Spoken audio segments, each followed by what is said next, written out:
All right, River.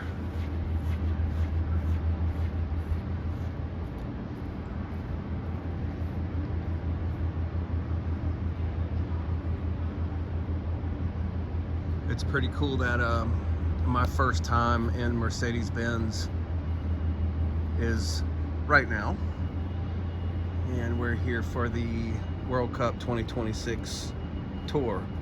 This is the tour a couple of weeks before it's actually going to happen. This was a surprise for River. Give me a thumbs up if you like it.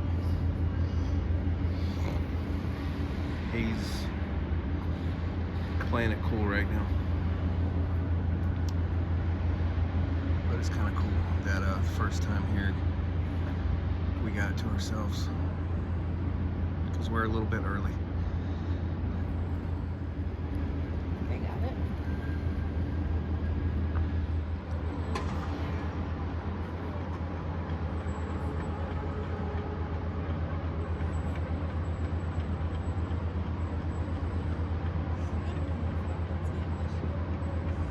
Yeah, I want to. Definitely.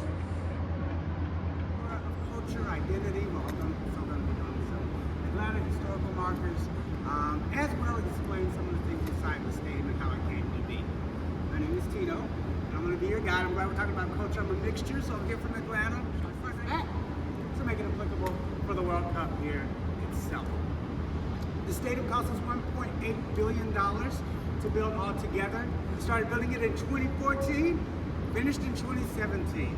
Mr. Blank said he wanted to make sure that it was sustainable, and he also wanted it to be a source for art as well. So we've curated over 180 art pieces in this stadium with our local partners called Savannah College of Art and Design. There's an interesting point that we brought up.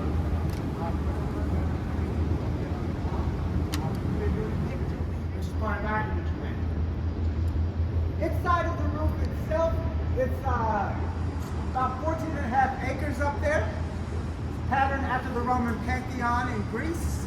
And so when it opens like an aperture of a camera lens in a circular fashion from open to close with a watertight seal. 500-ton panels, about 8 of them each, with engineers each operating them at the same time. The Run United team is an international team. And so at any point you may hear Spanish, Portuguese, French, English, Dutch, all being spoken at the same time, so there are a lot of translators.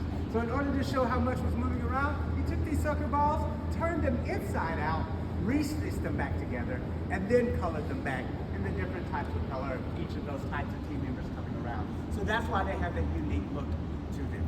Let's continue moving. From the Copa Games in 24 to the 26 FIFA World Cup, down at the bottom it says Future Reserved, so we are preparing for our next events to come to the stadium. 2028 we will host the Super Bowl. 2030 we will host Final Four. And again, our women's national soccer team is coming as well. So you'll start to see some of those.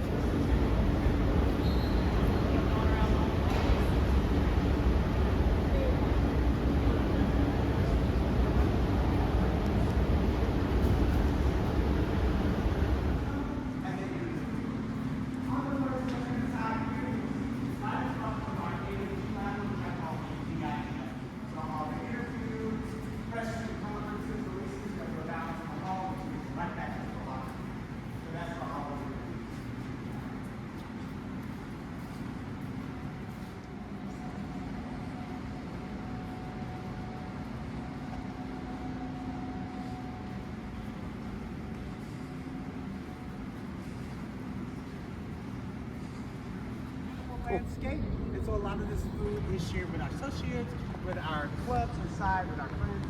In front here, blueberries, the onions back there, apple trees are back there. We have potatoes, onions, muscadine vines coming over, big trees on the other side, strawberries on there. All of these fruits and vegetables that's grown. We cover with the mulch, so this mulch was once trash inside the stadium. We got turned into garden mulch. So we have about 90,000 bees and a beekeeper that takes care of all of our bees. We made about 500 pounds of honey from that hive alone.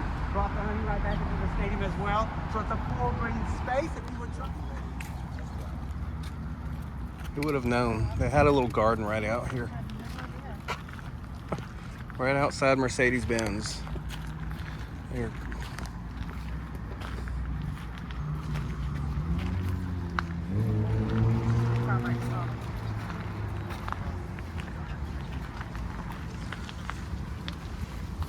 Was not expecting this.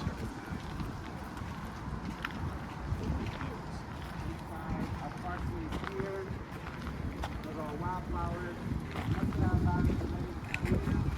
Parsley there. These are all onion plants.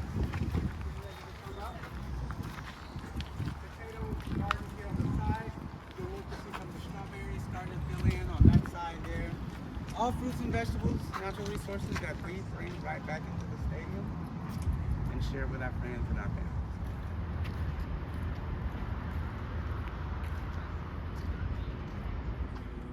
The hand of God, a goal, all of that stuff will be a part of that. But again, this is their official locker room. Should be open, so let's go ahead and get it. The individual chairs. Usually, locker rooms are moving from benches now to players are asking for their own chairs. When it's football season, it's like you buy a chair that holds a 400-pound man. But inside that, a lot of, even in the locker room, with soccer teams, you're bringing a lot of those in as well. You'll see a lot of whiteboards in a lot of places. We have a lot of whiteboards in our United. Official uniform. All right, Rev, get in there. No. So our Rev, do you want to represent Team USA? Or what country do you want to represent? It's the only one they have. Well, this is in their locker room. Ryegrass. It's grown in Denver, Colorado. We grow it about 12 to 18 months out, and then we bring it over, and we actually plant it in ground as you're watching now. And so after about the 18 months, this is the second round. We just finished that first round with United. Now I'm pulling this all in. Usually we use synthetic turf, but with, again, European League rules, you have to use real grass for the World Cup. We will put the synthetic turf back after the World Cup is over. Of course, in order to grow real grass, you need water and sunlight. And so before we installed this, they installed an irrigation system underneath, and that irrigation system therefore watered. It's a little dark, but it's very cool. So this is what we call our football wall. It is our dedication to the Georgia High School Association. So it's a collection of all the helmets of all the high school teams throughout the state of Georgia. Whenever I bring my high school students over, I have them look at the sign you see on the side, and they find their high school by their letter and their number, and that tells exactly where their high school helmet is. To my right and left, we have the girls' flag football wall. Girls' flag football is becoming increasingly popular in this state. So every time we add a girls' flag football team, we add their flag to the wall as well. We do host the women's national flag football game here at this stadium. Underneath are our homegrown legends. You'll see some of their gear used as a running marquee. That's all today. But it's a collection of gear and players who played high school football in the state who became NFL players. And so their gear, 8,000 shoestrings, is a collection of all those high school players' shoestrings. And they took their shoestrings and turned it into an art piece to show that regardless of where we come from in this state, we're all doing the same voice, we're under the same banner and the same team. So that's how that art piece came.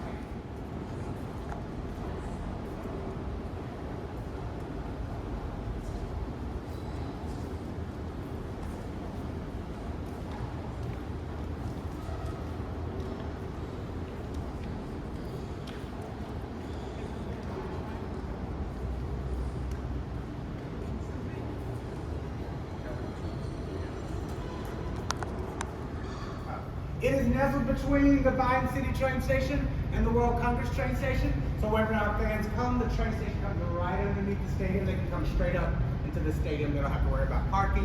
If you look over to the right, you'll see those towers. On top of those towers are more solar panels. So as I told you, we direct some of the views. It was right behind the dome. And so this ramp on the back would be the ramp that went to our old stadium. And so where the old stadium is. So the Georgia Dome was right there. Yep, that was where the Georgia Dome was at. Huh. Doesn't look all that big, does it, River? This is a 2 million square mile building. And so now you see 71 buildings. As a matter of fact,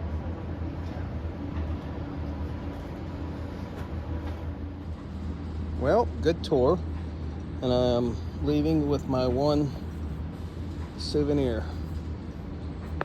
Pretty cool hat. Only thing I have to show for it.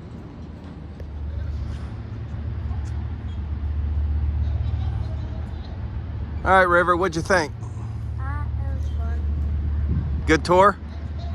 All right, let's go. Where do you want to go? Varsity? Varsity, maybe? Yeah.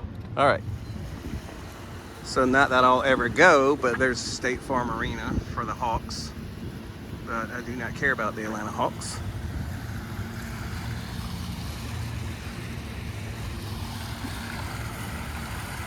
All right, I guess we'll end it on this note. Tour is over.